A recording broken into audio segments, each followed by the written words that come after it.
Hébreux 11 versets 1 et 2. Or la foi est une ferme assurance des choses qu'on espère, une démonstration de celles qu'on ne voit pas.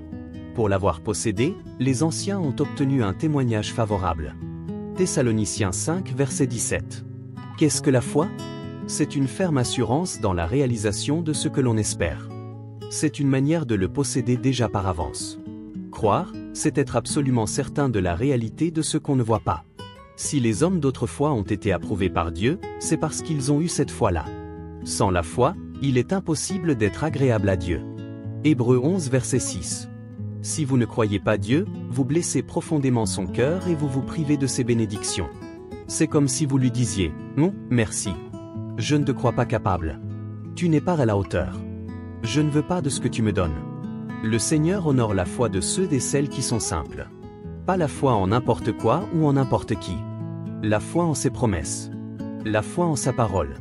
C'est pour cela qu'il est important de lire la Bible, de l'étudier, de la méditer, et qu'il est aussi essentiel d'entretenir cette relation de confiance et ce dialogue quotidien avec Dieu.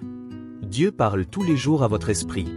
Priez sans cesse, dit l'apôtre Paul dans 1 Thessaloniciens 5 verset 17. Dieu approuve votre foi, il en est témoin et il va louer haut et fort votre confiance devant ses anges et devant les puissances mauvaises. Voilà pourquoi votre foi va abattre vos ennemis et vous rendre victorieux. Prions. Seigneur, je te remercie parce que tu honores la foi de ceux qui sont simples. À toi soit le règne, la puissance et la gloire. Amen.